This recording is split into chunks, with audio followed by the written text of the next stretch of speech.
Tras esta breve pausa vamos a dar comienzo a la mesa redonda y antes de nada vamos a presentar a los dos nuevos participantes en esta mesa redonda. Por un lado tenemos a Miquel Antón Zarragoitia, que es director de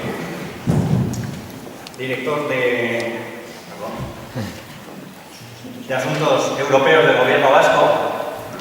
Voy a hacer una breve reseña de su currículum, brevísima.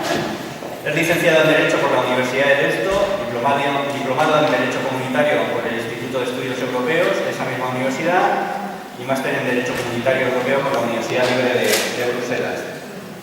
Ha trabajado en PricewaterhouseCoopers Auditores antes de pasar a formar parte de la delegación del Gobierno Vasco en Bruselas en calidad de técnico especialista de acción exterior y funcionario de carrera del Gobierno Vasco en calidad de técnico especialista de acción exterior. Ha sido a su vez director general de Asuntos Relacionados con la Unión Europea del Departamento de Hacienda y Finanzas de la Diputación Foral de Vizcaya, director de Asuntos Europeos del Gobierno Vasco, director de internacionalización del Centro Tecnológico Geiker y CAFOR, director de Asuntos Europeos del Gobierno Vasco actualmente, y a ello hay que añadir que ha desempeñado la labor de secretario general del Consejo Vasco del Movimiento Europeo. Entre sus publicaciones destacan numerosos trabajos en torno al papel de las regiones en la integración europea. Y por otra parte tenemos a Juan Soreta, ya más conocido en esta casa como profesor del Departamento de Derecho Internacional Público y director de los cursos de Derechos Humanos de Donostia y San Sebastián. Por acotar brevemente sus principales ámbitos de trabajo, se ha dedicado de forma particular al estudio del derecho de la libre determinación, su aplicación al Sáhara principalmente, pero también Palestina, Timor Oriental, Kosovo, Quebec, y al derecho del mar y a la protección internacional del niño. Algunas de estas cuestiones le han llevado a acercarse al papel de la Unión y a tratar la primacía de los intereses económicos y políticos frente a la programación de la democracia en el ámbito de la Unión Europea. Sin más, antes de abrir la mesa redonda, voy a dar la palabra a los dos nuevos participantes para que hagan una pequeña introducción, si quieren, y luego daremos paso a la mesa redonda.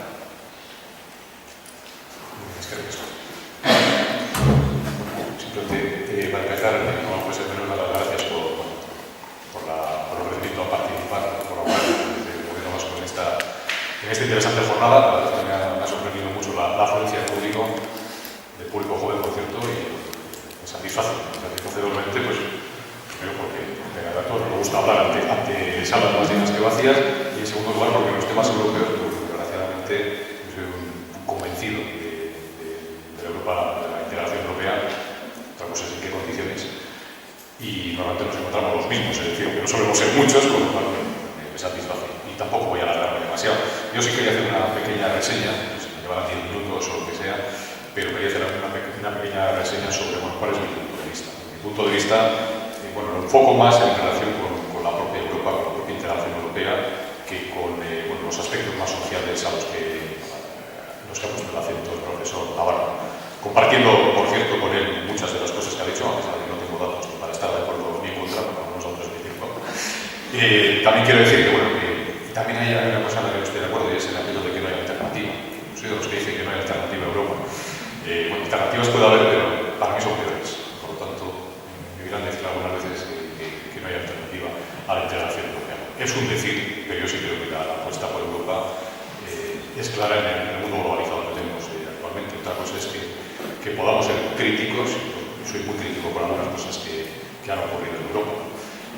Por hacer un pequeño relato de dónde dónde estamos llegando, yo empezaría por decir, muy esquemáticamente, no tengo tiempo para mucho más, que la historia del estado de bienestar no arranca exactamente, pero principalmente sí tras la Guerra Mundial, tras la puesta en marcha de políticas keynesianas que redoblaron o que hicieron crecer sustancialmente el gasto público, por tanto el gasto social también. ¿Qué ocurría? Pues que en aquellos tiempos el factor trabajo, y aquí también me introduciría algún matiz respecto a lo que ha señalado el profesor Navarro, respecto a la decreciente importancia de las rentas del trabajo, el factor trabajo lo asumía todo, es decir, había si no pleno empleo, casi pleno empleo, tendencia al pleno empleo, lo que permitía que los trabajadores obtuvieran rentas y por lo tanto se consumieran. Esto ocurre básicamente, no lo digo yo solo, que lo dice algunos que conocen más que yo, ocurre hasta los años más o menos 70. El factor trabajo, de alguna manera, también, yo creo que esto es un matiz, creo que es cierto, también va perdiendo importancia en el producto. Es decir, hay además de otras cuestiones y de otras razones no tan objetivas, el factor trabajo ha perdido importancia en el producto. Es decir, yo creo que es un proceso histórico. Además, hay un mayor peso tecnológico en el producto. No digo que esto explique todo, ni mucho menos de lo que está ocurriendo, pero a partir de los años 70, 80 especialmente, yo creo que es cuando empieza el crecimiento desmedido del endeudamiento, tanto privado como en algunos casos público también. ¿Por qué? Porque en base vamos a decir, a ganancias, a supuestas ganancias futuras, se sigue manteniendo el consumo. Todo esto, en los años 70-80, también refiriéndome a Margaret Thatcher, a Ronald Reagan, etcétera, etcétera, bueno, pues empieza un poco el desmoronamiento del estado de bienestar y empieza la desregulación.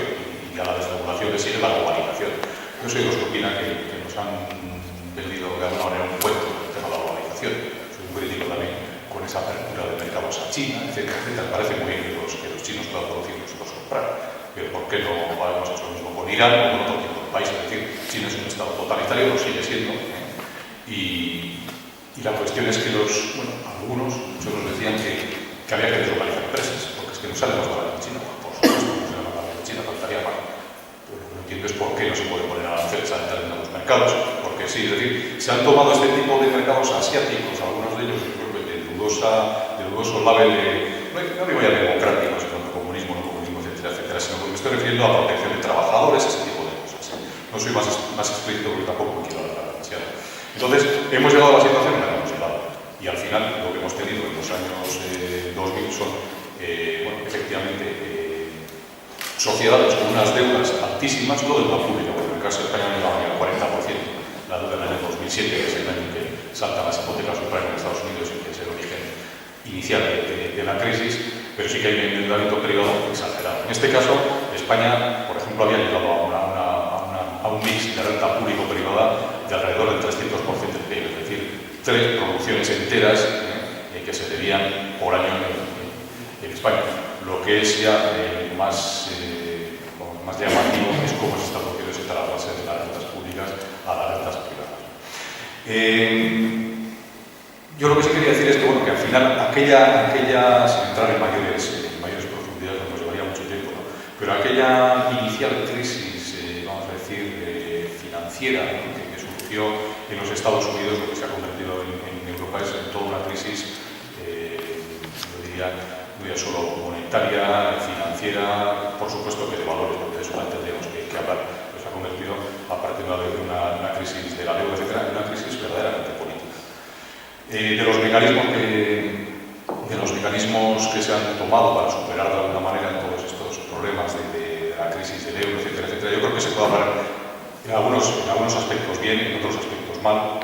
Suscribo lo comentado por el profesor Navarro respecto al Banco Central Europeo, lo que ya no sé si es un lobby exactamente de la banca, porque en ese caso a lo mejor también el Bundesbank podría ser un lobby de la banca alemana, no sé si eso es realmente así. Lo que sí es cierto es que el Banco Central Europeo, estoy contando las ideas un poco deslavazadamente, pero el Banco Central Europeo debería tener otro tipo de capacidades que a día de hoy dispone. El único mandato que tiene es el de vigilar la inflación, que lo hace perfectamente, a juzgar por los datos, pero por ejemplo no tiene ningún mandato en relación con el empleo, no tiene ninguna capacidad de ser prestamista de último recurso, por lo cual efectivamente los bancos o los estados están a manos de las especulaciones de los mercados financieros. En fin, son muchas ideas las que habría que poner en la mesa, pero mi objetivo era sobre todo hablar, no sé si bien o de una manera esperanzadora, sobre la Unión Europea. La Unión Europea me da la impresión de que se va a reducir más a la zona euro que a los 28 estados de la Unión Europea, porque donde se están dando avances en las estructuras de gobernanza, de integración, etcétera, aunque sea difícil entenderlo para el gran público, e incluso para aquellos que lo seguimos todos los días, sí creo que se están dando determinadas cesiones de soberanía que son positivas.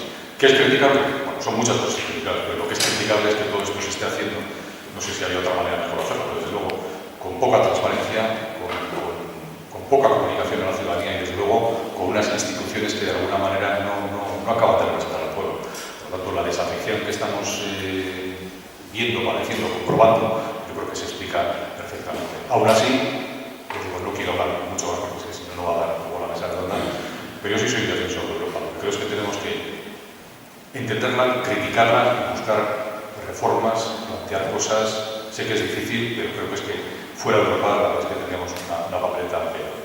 Bueno, aquí lo voy a dejar porque creo que son muchas ideas y no sé si me van a entender. Es que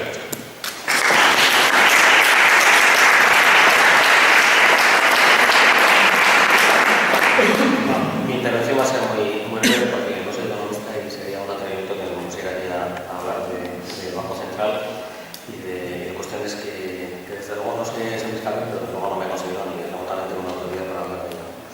Mi intención era hacer simplemente un pequeño esbozo sobre uno de los problemas que preocupa a Europa, la llegada de la inmigración y de qué forma la Unión Europea hace frente a este grandísimo problema aparentemente con la llegada de expateras, que nos preocupa igual más en España o en Italia que en otros países de Europa. Simplemente plantear de qué forma se enfrenta la Unión Europea con esta situación, ¿no? Obviamente los que se juegan la vida pasando en pateras no vienen de vacaciones, vienen buscando simplemente unas condiciones de vida mínimamente decentes, y la política de la Unión Europea, lejos de ser una política de desarrollo en estos países que hace que al final no tengan necesidad de salir de ellos y venir a Europa esperando encontrar lo que no tienen ninguna posibilidad de encontrar. Pues lejos de eso, lo que hace la Unión Europea es practicar una política policial, evitando que los inmigrantes lleguen a Europa y convirtiendo los avances por decreto en ilegales, en personas ilegales, que ya la expresión se las trae, ¿no? La política exterior de la Unión Europea, en relación con la promoción supuestamente que desde casi el comienzo del proceso de integración, de promoción de la democracia, de los derechos humanos en terceros estados, y voy a limitar ya un poco pues, a los años 90, se ha centrado en incluir, entre otras cuestiones, en los acuerdos con terceros estados lo que se llama la cláusula democrática, o cláusula de condicionalidad política, en la que se condiciona teóricamente la aplicación de estos tratados, normalmente de contenido económico, a que estos terceros estados lleven a cabo una política de respeto a los derechos humanos, de promoción de la democracia, etc. Es algo en lo que insisten mucho los gobernantes de estos países, aunque están muy lejos de convertirse en realidad. Y simplemente voy a mencionar tres ejemplos. El ejemplo de Argelia, cuando en 1991 la Unión Europea presiona al gobierno argelino para que acabe ya de una vez por todas con ese gobierno monolítico que ya viene desde la época de la Guerra Fría, porque es obsesión de la Unión Europea la promoción de la democracia. Cuando por fin el gobierno argelino convoca elecciones y después de la primera ronda resulta que quienes van a ganar las elecciones obviamente no son quienes a Europa le interesan, pues Europa lo que hace es apoyar al gobierno que se da un autogolpe antes de que se termine la segunda ronda de las elecciones, y a quien le estaba cerrando el chorro, digamos, para que pusiera en marcha un gobierno democrático, finalmente termina financiando para que reprima duramente a lo que era el FIS, el Frente Islámico de Salvación, provocando una guerra que se llevó por delante a 150.000 argelinos. Y esta ha sido la política europea, la de apoyar económicamente a estos países en situaciones no democráticas para que promuevan la democracia, pero luego se han olvidado de ello por el camino en cuanto el resultado no les ha convenido. Lo mismo pasa en relación con el conflicto palestino-israelí. Israel fue condenado dentro de lo que puede ser una condena de la Corte de La Haya a través de un dictamen por la construcción del muro en los territorios ocupados palestinos. La Corte estableció claramente que Israel violaba todos y cada uno de los principios de derecho internacional en relación con los derechos humanos, evidentemente con los que afectan a los aspectos económicos, especialmente con la construcción del muro, y como premio la Unión Europea le permitió a Israel que participara en la nueva política de vecindad, que era algo a lo que muchos estados que están llamando a las puertas de Europa estaban esperando. O sea, Israel como premio se le pone por delante de todos estos estados. En relación con la autoridad palestina, lo mismo. Como era un gobierno que aparentemente desviaba las ayudas que recibía la Unión Europea y había un grado muy alto de corrupción, y además era un gobierno monolítico, se le presiona desde Europa para que convoque unas elecciones, para que haya un gobierno democrático y vuelve a ocurrir lo mismo, que las elecciones ganan los que la Unión Europea no quería que ganara, ganan los malos de Hamas y automáticamente la Unión Europea lo que hace es apoyar al gobierno de Al-Fatah para evitar que Hamas llegue a hacerse con el poder. Cuando en 2005, como consecuencia de la intifada que se desarrolla en los territorios turcos palestinos, Israel lleva a cabo, congela, digamos, los impuestos que recauda y que tiene obligación de entregar a la autoridad palestina, pues la Unión Europea, en vez de presionar a Israel, lo que hace es crear una vía de crédito nueva para que la autoridad palestina siga pudiendo mantener esa mínima autonomía de la que disfrutaba hasta entonces. Es decir, no se castiga a quien viola el derecho internacional, sino que se trata, por otro lado, pues, de mantener un equilibrio que es imposible. Lo mismo ocurre en Marruecos. En vez de fomentar el desarrollo económico de Marruecos, en vez de apoyar o exigir que para ello, a cambio de estos acuerdos tan beneficiosos para Marruecos en relación con la Unión Europea, promuevan el desarrollo del territorio y unas nuevas infraestructuras que no hagan necesario que los ciudadanos marroquíes y los saharauis que viven bajo la ocupación marroquí tengan que pasar el estrecho de Gibraltar en pateras, lo que hace es igualmente seguir alabando la gran política de Marruecos en el desarrollo de los derechos humanos, a pesar de que el Parlamento Europeo ha insistido y ha hecho informes y ha solicitado expresamente que el acuerdo de pesca entre la Unión Europea y Marruecos no se lleve a cabo y que si se pone en marcha se suspenda su aplicación, porque lo que no repercute en beneficio de la población saharaui, es decir, que está violando el derecho internacional, pues la Comisión hace oídos sordos a esta solicitud del Parlamento y vuelve a quedar paralizado. A pesar de que esta política, estas cláusulas que se incluyen en los tratados, voy a ver simplemente, para terminar, lo que dice esta cláusula, que el respeto de los derechos democráticos y de los derechos humanos fundamentales, tal como se enuncia en la Declaración Universal de los Derechos Humanos, inspira las políticas interiores y exteriores de la comunidad y de Marruecos y constituye un elemento esencial del presente acuerdo. Esto se refiere a Marruecos, pero la misma cláusula va incluida en los acuerdos con Israel o con Argelia. Y evidentemente nunca se ha hecho caso de esta cláusula, que se convierte en algo puramente formal. Y bueno, yo creo que teniendo en cuenta el debate que tenemos aquí y las personas con las que tengo el honor de compartir esta mesa, pues mejor lo dejo aquí y pasamos a la mesa.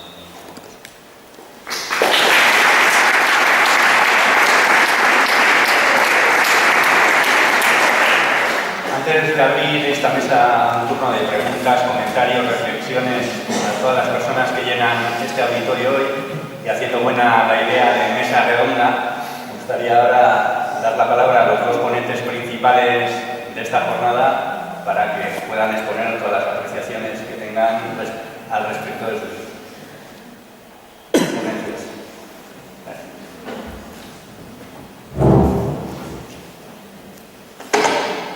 Yo la verdad es que no tengo mucho que añadir a todo lo que ya he comentado esta mañana, que ha sido largo y extenso.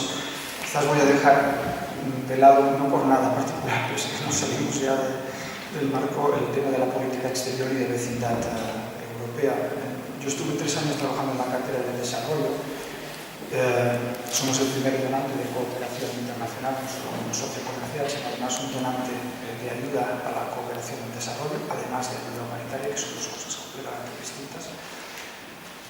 Y es cierto que bien, ahí hay dos escuelas, básicamente, una que consiste en entablar diálogo y cooperación con países que respetan nuestros estándares en materia de derechos humanos, de derechos sociales también. Con lo cual nos quedamos con una sala muy reducida para estas discusiones, porque lamentablemente cuando uno se fija en el respeto de los derechos fundamentales en base a nuestros parámetros, pocos socios tenemos que los cumplan, o bien uno asume el riesgo y la responsabilidad de mantener esta cooperación al desarrollo y relaciones comerciales con países donde la situación no es correcta, utilizando estas políticas y esta interrelación como palanca para hacer que las cosas mejoren. Yo creo que el proceso de ampliación de la Unión Europea y la política de vecindad está un poco inspirada en este proceso. Es una experiencia más relevante en este sentido. Y quizás un teatro de operaciones interesante estos últimos años ha sido Turquía, y lo sigue siendo. Turquía, donde además, pues, en fin, se dan toda una serie de problemas, de problemáticas muy interesantes, y además provoca incluso problemas a nivel del debate político interno en muchos de nuestros Estados miembros. Una posible adhesión de Turquía es un tema que divide los parlamentos nacionales de muchos de nuestros países. Y en Turquía, pues, ha habido progresos, pero también ha habido retrocesos estos últimos años. Ha habido progresos como, por ejemplo, pues, en el tema como derechos de minorías, el derecho de la educación de la minoría kurda, por ejemplo, la abolición de la pena de muerte, pero si uno se fija, por ejemplo, pues, los derechos sociales, los derechos sindicales, pues todavía queda mucho camino a recorrer. Y evidentemente hay que mantener una actitud firme, pero al mismo tiempo no cerrar la puerta. Utilizar la perspectiva europea precisamente como palanca del cambio en este sentido. Pero eso lo dejo de lado. Para regresar a los temas económicos, bien, estoy de acuerdo que el mandato del Banco Central Europeo no se asemeja en nada al del Banco Central tradicional o al de la Reserva Federal. También es cierto que no somos los Estados Unidos de Europa. La Reserva Federal tiene un mandato distinto porque también obedece a una realidad distinta. Pero estoy de acuerdo que es un mandato muy limitado, y si el termómetro del éxito es la inflación, pues nos estamos pasando en términos de éxito. En este sentido estoy de acuerdo. La exposición del doctor Navarro me ha parecido interesante porque aporta datos. Sin embargo, a veces he encontrado ciertas lagunas. Es muy difícil cubrir una exposición de apenas, pues, 45 minutos todas las vertientes de esta crisis. Bien, deberíamos quizás empezar por definir qué es el bienestar y quién crea el bienestar. El bienestar no lo crea únicamente el sector público o el Estado. El bienestar lo crean también el sector privado, lo crean también las empresas. Si no estaríamos en un contexto de democracias populares y hemos visto dónde nos lleva eso. Suecia me parece siempre un ejemplo relevante. Y cuando uno ve los resultados económicos de Suecia, en estos momentos incluso de dificultades, pues sigue efectivamente siendo un ejemplo interesante. Pero Suecia también hay que ver su sistema productivo, no solo su sistema impositivo. Existe mucho. La economía real también es fundamental para establecer un diagnóstico de las fortalezas que presenta Suecia.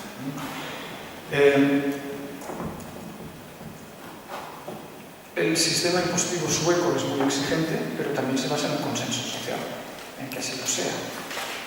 Es decir, las expectativas, lo que los ciudadanos esperan del Estado, se ve correspondido por un nivel de imposición muy elevado, y no solo de las grandes fortunas, sino básicamente de las clases medias, que son las que alimentan los ingresos del Estado.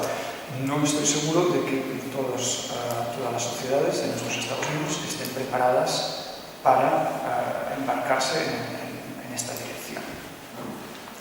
Hay una anécdota que me recordaba antes, y es cuando estuvimos en Dublín discutiendo lo que sería luego el programa de ajuste, el rescate irlandés. El vicepresidente Rehn, además de reunirse, pues, con el gobierno, con el ministro de Economía, se reunió con los líderes de todos los partidos políticos, de los sindicatos, de la patronal, incluso del mundo académico, con la Iglesia, que en Irlanda juega un papel más importante del que a veces creemos. Y en todas estas discusiones contradictorias, rescate sí, no, quién paga el ajuste, cómo se efectúa el ajuste y tal, el único punto en que todos nuestros interlocutores estuvieron de acuerdo en esos 2 días de discusiones, izquierda, derecha, sindicatos, patronal, la Iglesia, Sinn Féin, ¿no?, fue en que no se tocaba el impuesto de sociedades, que es uno de los más bajos de toda la Unión Europea. Es decir, el precio del ajuste lo iba a pagar conjunto de la sociedad irlandesa, pero no las grandes empresas que venían a instalarse a Irlanda precisamente atraídas por esa fiscalidad. Y el tema de la fiscalidad es muy relevante, pero también no solo desde el ángulo que lo ha planteado el doctor Navarro, sino como tema europeo, como tema de ausencia de una voluntad política suficiente para avanzar en este sentido. Y por eso también somos más vulnerables a los movimientos especulativos a los que nos referíamos antes. Hablar de armonización fiscal en Europa es una quimera, pero si al menos hubiéramos conseguido avanzar más en coordinación fiscal, ya no armonización, pero sí una cierta coordinación, quizás no estaríamos donde estamos hoy. Porque la deslocalización no es solo hacia países terceros, hay dos deslocalizaciones internas en la Unión Europea. Por ejemplo, pues recientemente, yo que sé, por citar un ejemplo, la empresa Ford ha desplazado una parte de su producción en Bélgica hacia la planta que tenía ya en España, cerca de Valencia, en Los Ángeles. ¿Por qué? Pues porque las condiciones laborales, de inversión, el precio del suelo industrial, etcétera, le resulta más favorable hacer esta deslocalización en el seno de una unión económica y monetaria, lo cual da mucho que pensar. En este sentido, pues la coordinación al menos de la fiscalidad a nivel europeo es una asignatura pendiente y si no la hemos resuelto con una crisis de esta amplitud, no sé qué tiene que pasar para que sea así. Más allá de esto, por ejemplo, el impuesto sobre las transacciones financieras, la famosa tasa Tobin, aunque no es exactamente lo mismo. Bien, seguimos empantanados en las discusiones. Tenemos entre 10 y 11 Estados miembros comprometidos a ponerla en marcha sobre un total de 28. Evidentemente, el primer esfuerzo que hicimos fue llevar este tema al G20, porque imponer tasas sobre los movimientos, sobre las transacciones financieras internacionales, tiene sentido si hay una cierta coordinación con los grandes actores, digamos, a nivel global, no solo a nivel europeo. Evidentemente fracasamos. Llevamos el tema a la agenda europea y a día de hoy, todavía, después de años de discusiones, seguimos, como digo, empantanados y con menos de la mitad de los Estados miembros comprometidos. Así que ahí comparto la frustración. ¿Qué más? Sobre políticas de austeridad, austericidio, estímulo, etcétera, etcétera. Bien, creo que he explicado la respuesta a la crisis. No se plantea solo en términos de austeridad, mucho menos. De hecho, la primera respuesta a la crisis financiera fueron políticas de estímulo que, sumadas al rescate de la banca, cuyas cifras he recordado al principio de mi intervención, erosionaron todavía más las cuentas públicas. Hemos vivido los dos. Hemos vivido políticas de estímulo fiscal, en algunos países durante más tiempo, en otros apenas tenían margen en menos tiempo, y luego hemos pasado a políticas de ajuste muy duro, brutal incluso, he utilizado la palabra, y el ritmo de la austeridad se ha venido reduciendo estos últimos años. El año pasado se redució de mitad y este año se va a reducir de mitad. No conozco a ningún gobernante de izquierdas o de derechas hoy en Europa que se haya embarcado en este tipo de políticas con entusiasmo, ligera. Al contrario, de hecho es lo que ha sucedido antes de esta crisis. La tendencia era, primero, a retrasar las reformas estructurales necesarias para adaptar el sistema productivo y el modelo económico, y segundo, a tener políticas presupuestarias más dictadas por agendas electorales a corto plazo que por la responsabilidad de una gestión sana de las cuentas públicas. Y ese es el verdadero debate de soberanía.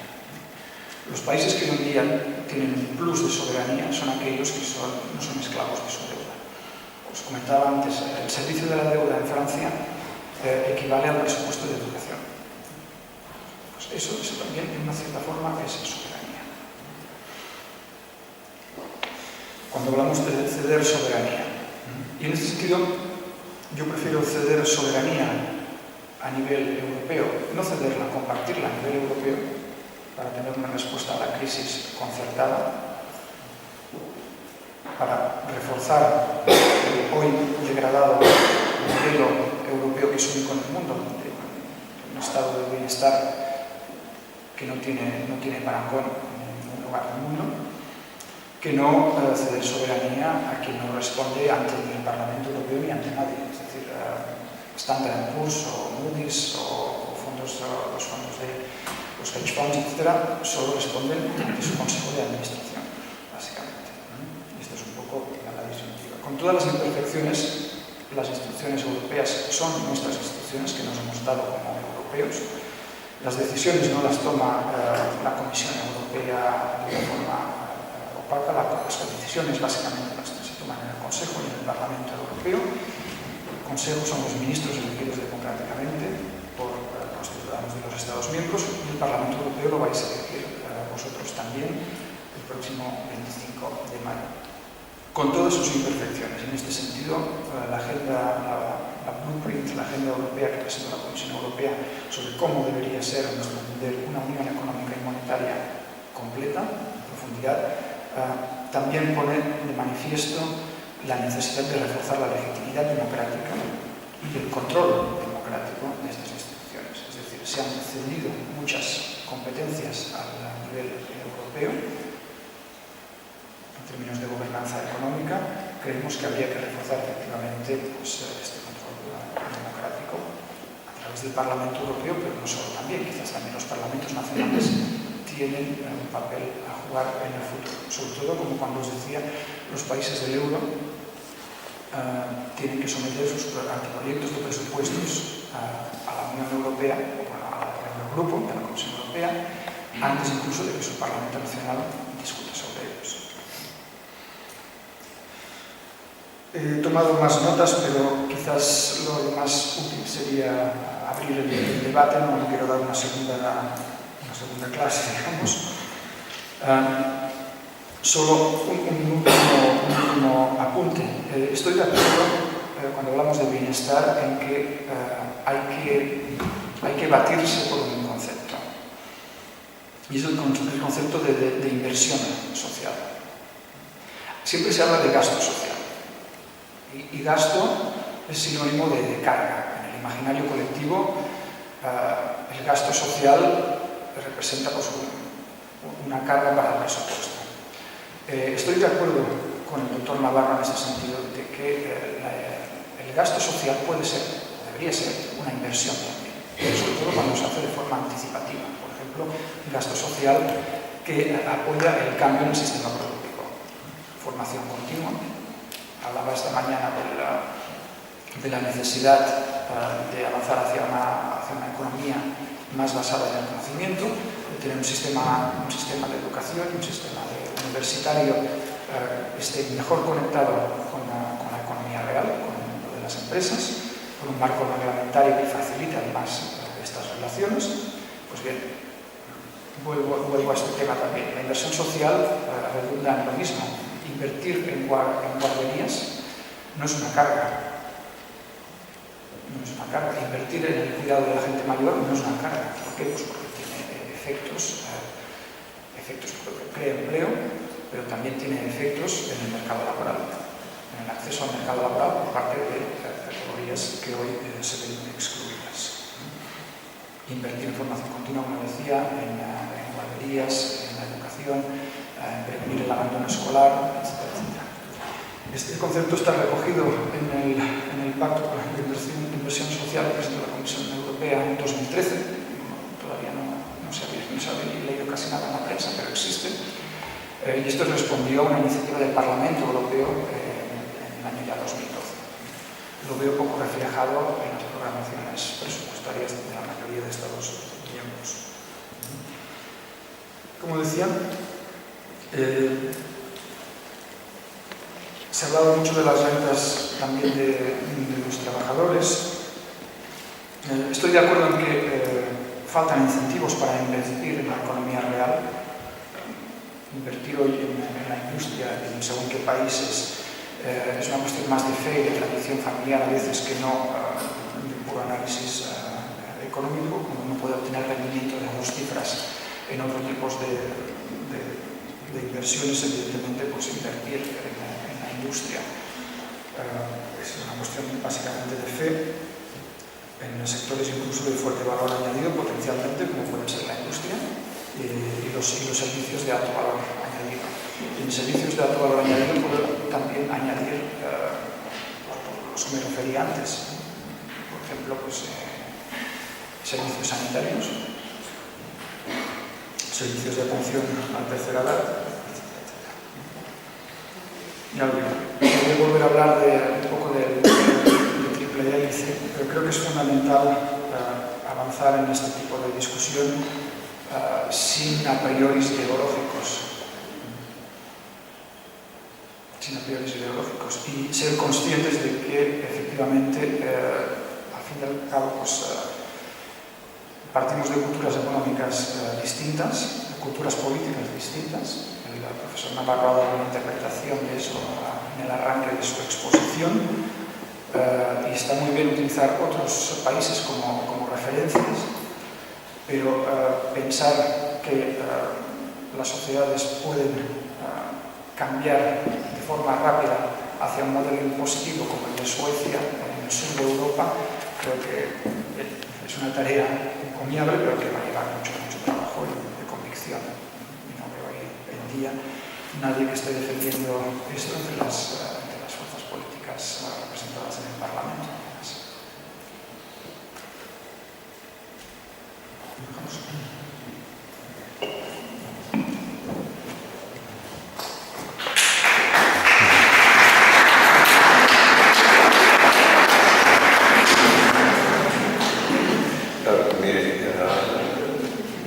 Todo el respeto que le tengo, pero comienza haciendo dos observaciones. El primero dice que la alternativa serían los países populares, el comunismo.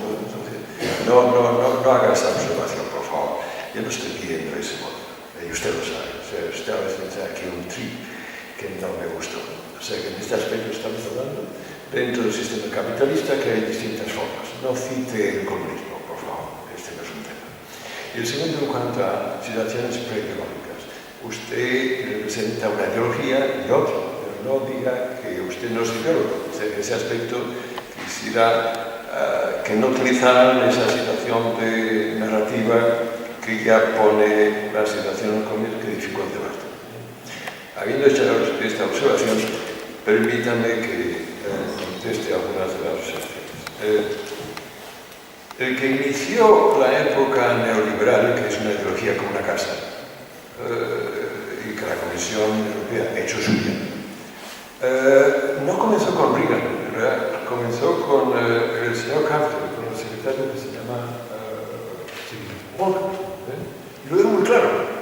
O sea que en este aspecto dijo que la solución al problema que veía que la comunicación de la información era crear un elevado desempleo para debilitar el mundo del trabajo. O sea, que no se puede decir más claro. O sea, tienes que ir entre líneas, lo dice muy claro. O sea que, punto. El segundo punto es de que en ese aspecto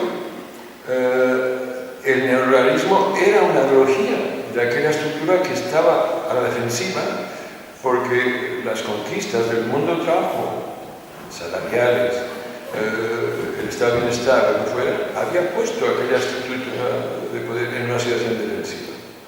Y la respuesta fue Volcker, luego multiplicada por Reagan. O sea que el conflicto capital-trabajo, el capital estaba a la defensiva. Y esa ideología fue la ideología de la respuesta. Y no es por casualidad que los grandes poderes financieros y económicos sean los que estén promoviendo esa ideología. Vístase como tecnocracia, ideología de lo más puro. Y esto es importante, que al menos los estudiantes lo entiendan, porque parte de las ciencias económicas están introduciendo esa ideología, y esto me parece obvio. Incluso los estudiantes hoy en Europa se están quejando de ello. Bien. En cuanto el Banco Central, la expresión lobby tiene que entenderse de distintas versiones. O sea, ¿por qué se establece el Banco Central? Muchísimas razones, pero una de ellas está íntimamente ligada a la Unión de Alemania. O sea, cuando cae el muro de Berlín, es lógico que las dos Alemanias quieran unirse. Y esto creó una gran preocupación en el resto de países en Europa que habían luchado contra Alemania 2 veces durante el siglo XX. Y recordarán aquella famosa famosa expresión del presidente Mitterrand, que amo tanto a Alemania que quiero más dos que no una. O sea que no se miraba con gran sueño la Unión Alemana. Y de ahí que está la manera que yo, de Mitterrand y otros, es cómo crear una Europa en la que Alemania estuviera ya ganado por y que integrara en Europa. Y la manera más contundente es sacarle el marco y poner una moneda europea, que la moneda alemana fuera la moneda europea. Y es así como aparece el euro y como aparece el Banco Central, que es en aquel momento bastante una criatura del Bundesbank. O sea, Alemania, como es lógico, dice que se quiere unir y al final Europa lo cede y la Unión Soviética juega un papel clave en eso. Entonces se une y pone una serie de condiciones. Para el poder financiero alemán no iba a haber con gran entusiasmo que su moneda marco fuera sustituido por una nueva moneda que no tuviera ningún tipo de control. Y es de ahí donde surge el Banco Central, que era un instrumento naturalmente del Bundesbank. Que haya conflictos entre el Bundesbank y el Banco Central, esto es irrelevante, porque hay una comunidad de intereses clara. Y es ahí donde se crea ese Banco Central que tiene como función la defensa del capital financiero. El objetivo del capital financiero siempre es controlar la inflación, por definición. O sea que en ese aspecto, ese control casi exclusivo de la inflación es resultado del nuevo poder del capital financiero. Ya se ha dicho por varias personas de que el Federal Reserve Board es muy distinto al Banco Central. Y no es porque uno sea Estados Unidos y el otro, que también, sino porque el Banco Central Europeo tiene otra misión, debido al enorme peso del capital financiero. El Federal Reserve Board tiene en su objetivo, que ni siquiera los republicanos lo han podido eliminar, que es controlar la inflación y estimular el crecimiento económico. Y esto en Europa no se le ha permitido. ¿Pero por qué no se le ha permitido? Pues porque el capital financiero tiene una enorme importancia. Bien. En cuanto al caso de Suecia, es importante que se entienda que España podría haber hecho esto. O sea que desde el punto de vista, si en lugar de 1 de cada 10 fuera 1 de cada 4 que trabaja en los servicios públicos estadounidenses, no tendríamos esto puede hacerse. Y le garantizo que a nivel de referéndum es lo que la gente preferiría hacer sobre cualquier otra alternativa, porque tenemos un déficit tremendo de infraestructura de servicios de Estado de Bienestar. Tremendo. Que además está creando un problema grave. La natalidad y fertilidad en este país está cayendo en picado. Y la mujer necesita una ayuda para integrarse en el mercado de trabajo. Y esa infraestructura es clave. Y usted, la fertilidad, que es el número de niños por mujer fértil, es mucho más alta, casi 2 por mujer en Suecia que no en España, que es los más bajos de Europa. Entonces, hay que ayudar a esa mujer a integrarse, además de cambiar la mentalidad del hombre, que también se corresponsabilice de las responsabilidades familiares. Esto, además, créanme que uno de los programas que se hizo en este país, que era el llamado cuarto pilar del bienestar, era precisamente el establecimiento de estos servicios de beneficio que han sido enormemente populares. O sea que, ¿y por qué pasa en Suecia y por qué no pasa en el sur? No porque la respuesta es que hay culturas distintas, pero tenemos que preguntarnos ¿y por qué hay culturas distintas? Pues porque en el norte el mundo del trabajo es muy potente y fuerte y en el sur de Europa es muy débil. Esta es la situación. Puede que su ideología no concuerda en esa visión, pero los datos es bastante fuerte que es un dato político. Es un dato político. Si en lugar de tener unas izquierdas tan débiles en este país y unas derechas tan fuertes, tuviéramos al revés, tendríamos un estado de bienestar mucho más desarrollado. Y esto no es una opinión, estos son los datos que pueden presentarse de manera bastante. Perdón, no me había. Desde el punto de vista, estoy hablando con científicos, no con políticos. Sé que se crea la evidencia es abrumadora en cuanto a esto. Entonces, desde el punto de vista, esto puede hacerse. Lo que ocurre y la financiación financiación, pregunte usted al pueblo español y dirá que está totalmente de acuerdo en que las políticas fiscales tienen que cambiarse de manera que aquellos que generan sus rentas de capital se les grabe como las rentas del trabajo. Cuando dice que no hay fuerzas políticas en este país, perdón que le corrija, sí que las hay. Es que le diría, todas las opciones políticas, del PSOE hasta Izquierda Unida, que está en representación parlamentaria, tienen en su programa, pero es que lo han tenido desde hace bastante tiempo, que las rentas de capital se grabarán al mismo nivel que las rentas del trabajo. Esto está desde muchos años.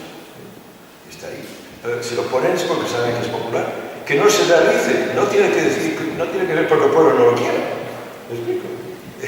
Bueno, pero no diga que no se puede hacer. La voluntad política, la gente lo quiere. Lo que pasa es que no se lo permite. ¿Me explico? O sea que, desde el punto de vista, no podemos asumir, pues, porque la cultura se crea. O sea, si usted tiene unos medios de comunicación a su alcance, puede crear opiniones y no opiniones. Y le garantizo yo que la violencia que existe en España, que desea el pueblo español una expansión de los servicios del Estado de Estado, es enorme. Y que no tiene por qué ser, la financiación puede ser pública, pero la provisión puede ser pública-privada. O sea, que no me pongan esa categoría de los rojos, encantado de ser rojo, pero en fin, que al menos se me defina bien. O sea, que en este aspecto, lo que es fundamental es de que se entienda que el déficit que tenemos en España, que es tremendo y que crea un problema incluso de empleo. Por ejemplo, la entrada de la mujer en el mercado de trabajo crea empleo, porque alguien tiene que hacer lo que antes hacía la mujer en su casa. ¿Me explico? Y esto crea empleo. O sea, nosotros ya hemos calculado que por cada mujer que entra en el mercado de trabajo, crea la demanda por 0.20 de otro trabajo, la quinta parte de otro trabajo. ¿Me explico? O sea que, pues piense usted, si va creando una infraestructura de escuelas de infancia, etcétera, etcétera, va generando toda una demanda que, ¿qué decían? Que el trabajo crea riqueza. Cuando decimos que Suecia tiene una carga fiscal muy elevada, son dos cosas. Uno, que hay mucha gente que paga impuestos, porque hay mucha gente que trabaja. Y luego que los impuestos son elevados. Pero es que aquí tenemos los dos problemas, que la mayoría de la gente ya paga impuestos comparables con el resto de Europa, pero es ese agujero que es muy importante que enfatizamos. Y por otra parte, que no hay suficiente producción de trabajo. Usted ha hecho la observación durante la presentación de que paradójicamente España no ha sido un fracaso en la creación de empleo y ha acentuado la construcción. Totalmente de acuerdo. Pero fíjese usted, ¿qué pasa? Si miramos aquí el tipo de empleo, vemos que si comparamos entre los hombres, no hay gran diferencia en el empleo entre varones en este país, del resto de Europa. O sea que si usted compara el porcentaje de adultos hombres que están en el mercado de trabajo con el promedio de la Unión Europea, los 15, no hay una gran diferencia. Es en las mujeres que hay una enorme diferencia. Y no es porque en ese aspecto hay que facilitar la integración de la mujer en el mercado de trabajo, porque ello crea riqueza en sí. Esto es fundamental. Pero es que, y ahora lo digo con el mismo respeto, es que ustedes no nos han ayudado en nada. O sea que la Comisión Europea, en ese aspecto, ustedes enfatizando siempre, ahora ya hay cierta reserva, porque claro, se han dado cuenta que se han pasado de rosca. Pero es que tanto énfasis en la austeridad, yo no puedo citar de Oliveira, en cuanto a esa énfasis en la austeridad, acelerando las políticas del señor Rajoy. Pero, oiga, gracias por el piropo al señor Rajoy, pero las consecuencias para el pueblo español son un desastre. ¿Se dan cuenta? Yo entiendo que por razones del cargo que tiene, por la razón del cargo que tiene, pues tiene que ser cuidadoso, que diga, etc. Yo respeto la diplomacia, pero estamos en un mundo académico, y en el mundo académico es debate por definición. Entonces, os doy una exposición menos sesgada de las recomendaciones de política económica que emite la Comisión Europea sobre un cierto número de Estados miembros. Por ejemplo, propuesto las recomendaciones emitidas por la Comisión Europea. Perdón. Sí, perdón. No, es que es una interrupción. Ya había terminado, pero No, pues termina usted. termine, haga. Calma. siento interrumpir al doctor Navarro, pero las recomendaciones, una cosa es lo que sale en la prensa y se pone más énfasis, por supuesto, en la austeridad, que ha sido además brutal, lo he reconocido, sobre todo en los primeros años del ajuste, y otra cosa es la lectura exhaustiva de estas recomendaciones de política económica que cubren no solo aspectos presupuestarios, sino, como sabemos también, aspectos del sistema financiero a veces y aspectos también de reformas estructurales, aspectos de políticas macroeconómicas. Yo estoy de acuerdo que lo más llamativo para la prensa y también lo que quizás tiene más impacto a nivel de bienestar de la población es esa austeridad, pero bien, es